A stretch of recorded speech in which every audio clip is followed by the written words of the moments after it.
요즘 들어서 여러분께서 사이다 같다 이런 사람들이 이제 그 진중권이라 얘기하죠. 근데 왜 윤석열이 사이다야? 여러분들이 이렇게 생각하실 거예요. 요즘 이 윤석열 총장이 그렇게 이제 두주를 그러니까 말하자면 말술도 불사했고, 그 다음에 뭐 결혼할 때 통장에 2천만 원 있었다고 하잖아요. 50된 사람이. 그게 다 어떻게 해서 된 거냐? 월급 들어오면은 다 저기 후배들 술값 내준 거예요. 그 다음에 검사가 정말 가오가 있지, 어디 누구한테 술 얻어먹느냐 이러면서 자기가 다 술값 내줬다는 거예요. 그래서 윤석열은 모두에게 존경을 받고, 물론 윤석열이 총애하는 데서 이 인간이라는 건 질투가 굉장히 무섭기 때문에 저도 그런 걸 느꼈습니다만, 누구한테 조금만 이제 오롯이 하면은 그거를 질투를 해갖고 막 뒤에 가서 뒷담화하고 이런 무서운 사람들이 있으니까 검찰에서는 오죽하겠습니까? 그래서 윤석열이가 아주 편애를 한다 뭐 이러면서 윤석열이 뒷담화하는 사람들도 있는데, 이 윤석열이 자기 술값 내면서 후배 술값 내주고 이런 윤석열이가 요즘은 이 술을 안 마신다고 합니다. 그래서 사람들이 동물이 드디어 식물돼 갖고 술을 안 마시나 보다. 근데 그런 것도 있고, 또 윤석열 씨가 이제 꼬리뼈 수술을 했으니까 윤 총장이 뭐 당분간 술 마시지 말라고 의사가 겁주는 경우도 있는데, 보통 그런 수술에도 일주일이면 괜찮잖아요. 요즘 아마도 내가 술 마시지 않고 아주 끝까지 버티자, 그 옹심을 갖고 하고 있는 것 같습니다. 자, 오늘 그런데 이 윤석열 총장하고 문재인, 추미애가 만난다고 합니다. 반부패 협의회라는 거를 이 문재인이가 주재를 한대요. 아니 뭘 이걸 주재를 합니까? 좀 이따가 이제 반부패 여기에 대해서 부패 혐의로 문재인이도 들어가고 림종석 동무도 들어가고 정수기도 들어가고 그 아들내미 뭐 뭔가 걔도 들어가고 다 들어가지 않겠습니까? 대통령 아들이 무슨 교구를 교육부를 통해 가지고 집어넣습니까? 그래서 거기서 또 푼돈 챙기고, 파라다이스 재단이라고 이게 카지노 업체인데 도박 사행업체에서 하는 공모전에 작품을 내지를 않나. 제정신 아니죠. 근데 이거는 빙산의 일각이고, 여러분이 이 라임 그 펀드 이거 이제 스탑된 거 아실 거예요. 여기에 이제 현직 민주당 의원이 뭐 양복도 맞추고 뭐 골프 접대도 받고 뭐 향응도 받고 뭐 그것뿐이겠습니까, 여러분? 자, 그 의심되는 의원, 도대체 K의원이라고 나오는데 누구야? 기동민이에요, 여러분. 기동민. 저도 이제 며칠 전에 라임 얘기가 나왔을 때 제 후배한테 물어봤어요. 누구야? K가? 이랬더니 선배 기동민이에요. 저도 기동민을요, 외부자들 방송을 할 때 이렇게 봤어요. 멀쩡해요. 근데 굉장히 강성이고, 그 다음에 또 기동민이 아들이 뭐 연예인이에요. 탤런트인지 뭔지. 그러면서 또 그 와중에 자기 아들 얘기 해달라고 하고 되게 웃기는 사람이에요. 그러니까 그 김봉영이니 같은 그 조폭이니 양아치하고 똑같은 사람한테 기웃거려가면서 향응을 받고, 말이 안 되는 거죠. 자, 이 문재인 정권에서는 태양광 게이트, 뭐 신라젠 게이트, 거기다가 라임 게이트가 수도 없습니다, 여러분. 유재수 게이트까지, 손혜원 게이트까지 다 이렇게 부패 혐의로 들어갈 거예요. 자, 그래 가지고 윤석열 총장이 이제 추미애가 지휘권을 발동하지 않았습니까? 그래서 총장의 지시를 받지 말고 한명숙 감찰 사건에 대해서는 내가 지시를 하겠다. 이 우리나라 검찰 역사상 자존심도 생각하지 않고 법무부 장관이 지휘권을 발동한 것은 추미애가 처음입니다.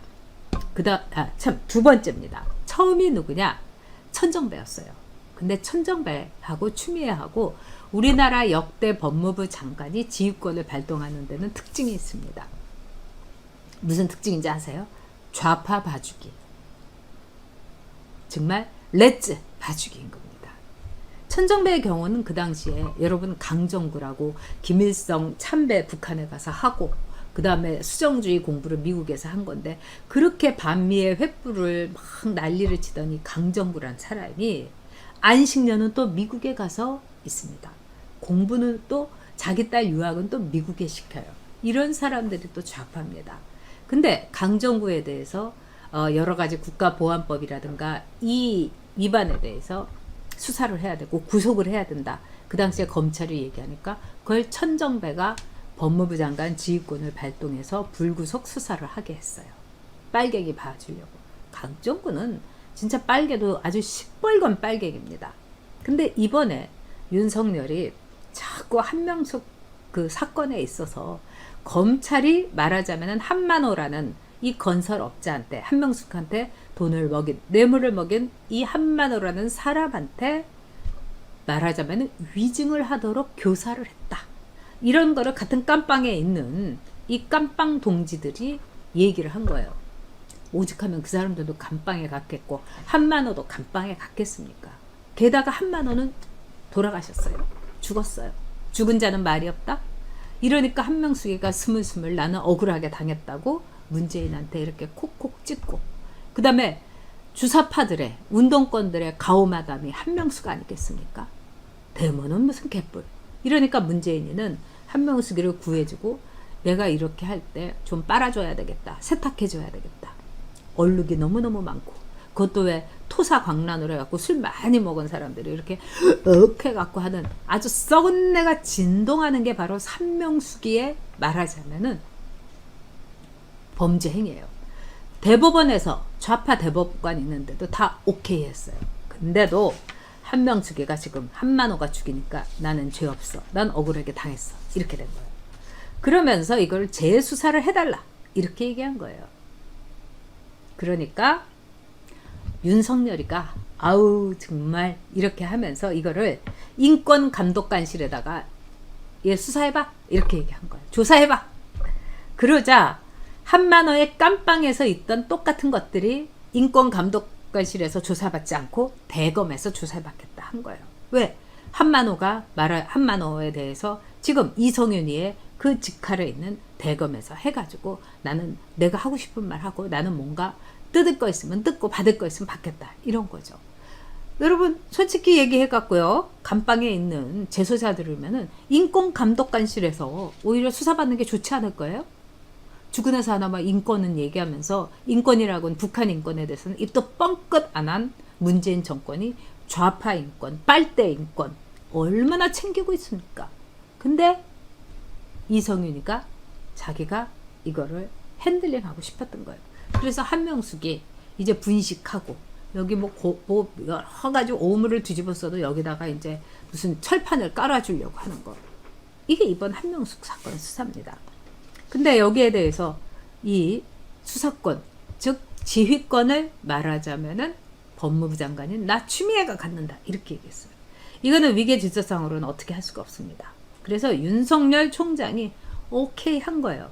그리고 더구나 오늘 문재인을 보니까 그래 내가 하나 준다 아마 이거겠죠. 오늘 문재인이 윤석열 총장을 만나가지고 무슨 말을 할까 여러분들 아마 궁금하실 거예요. 응? 그리고 윤석열은 끝까지 버틸 겁니다. 왜?